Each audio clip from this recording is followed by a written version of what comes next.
the melodrama of our human nature. I guess we all like to get attention. I surely don't get much attention on this YouTube channel because they blocked me, because they have a rule. If you say fuck or cocksucker or asshole or something within the first 60 seconds, they block it. So, well, that's fucked, cocksucker, asshole.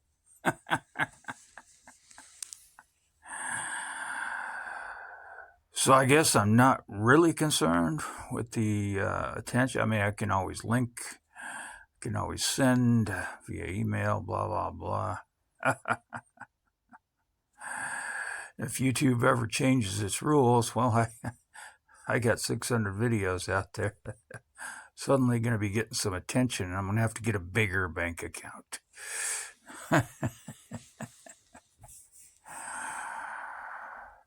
So, this particular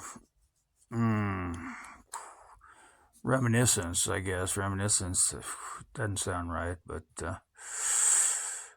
memory, whatever, always makes me want to watch the movie Jaws. I love that movie for some reason. And I have put myself out there as a swimmer. Thousands of miles at sea, giving Jaws a chance. Go ahead, take me. But near-death experiences. How many of us can say we've had near-death experiences? And do you really know? Do you really know?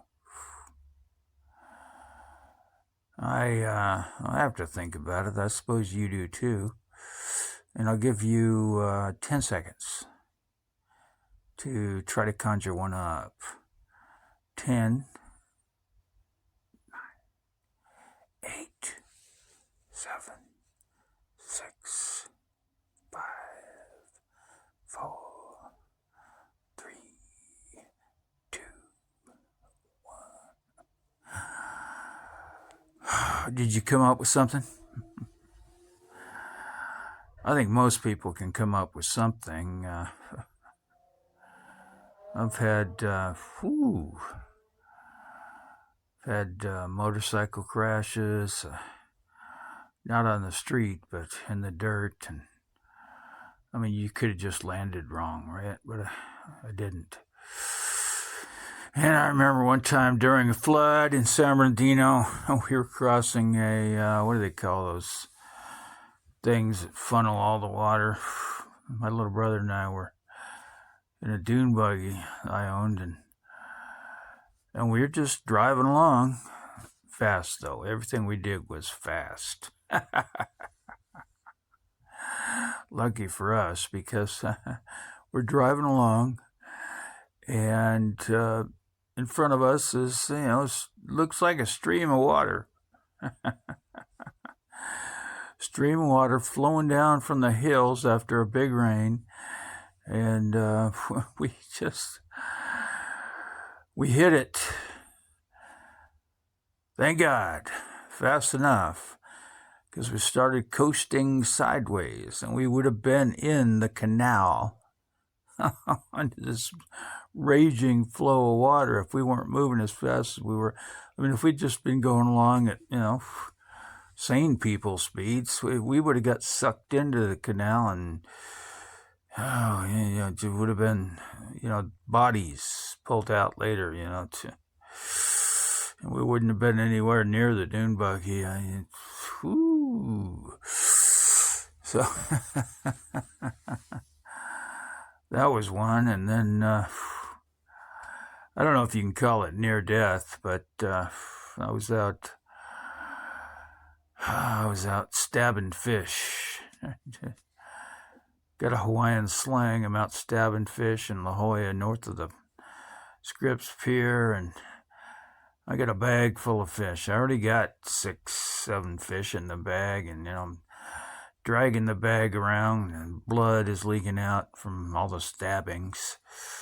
Yeah, it sounds pretty bad, doesn't it? You gotta catch them one way or another. And all of a sudden, this big shark, well, it seemed big to me at the time, comes out from behind this rock, and like it started off, it was probably 20 feet away, and it just came right at me, swagging the tail, and it got right up to me, and it stopped and had its nose in the yellow nylon bag that I had all those fish in. And I had my spear. Turns out, when I look back, it was probably a baby great white. It wasn't a big shark. It was only 6, 8 feet long, something like that. And I stabbed it in the nose, and it ran away. So then I had to, I was out with a friend, as always. Never do this alone. Don't go fishing alone, spear fishing. So I had a friend that was down the beach about 100, 200 yards. He was further out to sea, and I started doing my best to swim after him. Mike, there's a shark! Shark! So I eventually got his attention, and we evacuated. Get out of the ocean now, boys. We're standing on the beach. I'm trying to tell him about this experience, and I probably didn't save him. I mean, the shark probably wasn't going to eat him after having a horrible experience with me in a pole spear. But it was a fun day. It was a near-death experience. Probably not near-death. Whew. Oh, what else? Yeah, we tried to swim from Catalina. A friend of mine and I, we organized a fundraising event for wounded veterans, and the attempt was to swim from Catalina to La Jolla. Now, typically, people swim from Catalina to Long Beach, which is, 19, 20 miles. Well, from Catalina to La Jolla, it's about 75, 76 miles, and that's if you go in a straight line. Now, of course, you probably don't go in a straight line. So we get out there at 4 p.m, and I forget who decided what time we should start it all off. It didn't make sense to me, but I was just the guy who proposed the idea, and then I had to, let go of the reins, and people that got involved, they had to have a say. So we decided to start at 4 p.m, and we did well. We made it. We had this thing called a Shark Shield. It's a electronic device that, gives us a electric impulse in the water.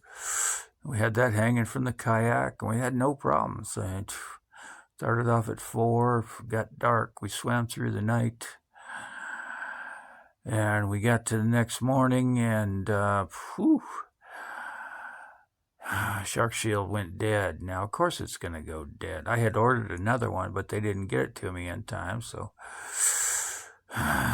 we might have actually been successful if that thing had arrived on time, because it did seem to keep the sharks away. It takes some. I've read a lot of articles on this and research, and so the sharks are initially, what's that? I don't want to go into that. But they eventually get used to it, and so they will attack you. Lots of literature out there about that. But I think we could have made it. I think if the people who made the Shark Shield would have honored their 1 day, delivery thing, uh, we could have made it. But we only made it. I don't know. It's on the internet somewhere. I posted it. We only made it about 43 out of the 75 miles, and then all of a sudden, sharks everywhere.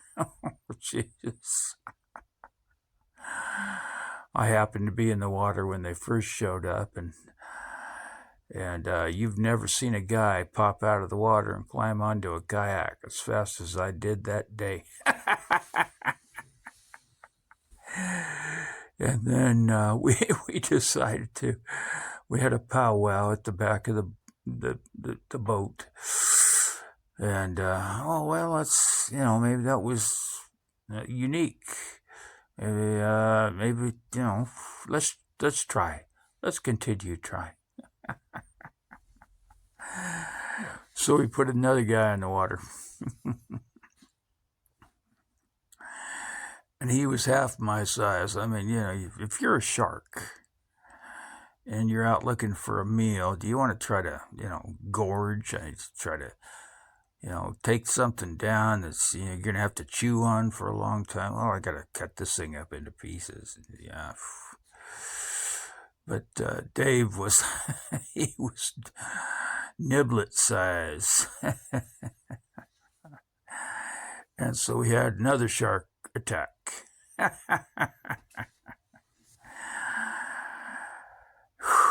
Finally,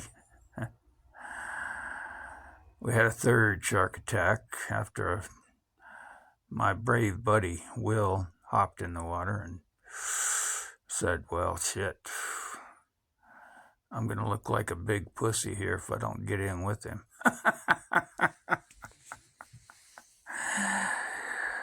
Well, we finally gave it up.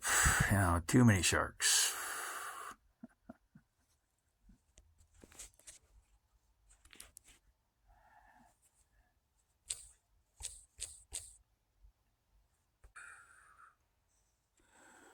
So those are a couple of experiences that maybe could have been life-ending, but weren't.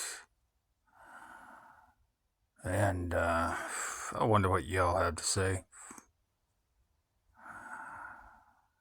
How many people out there have had experiences where you actually feared, uh-oh, this is the end? And truth of it is, you really don't have that kind of time frame. Near-death experiences happen so quickly. You don't have time to say anything. You don't have time to think. All you do is react, and like humans do and have forever. And that's why we're here. We're pretty good at reacting. So I got another, I don't know, half dozen near-death experiences. It's enough for now.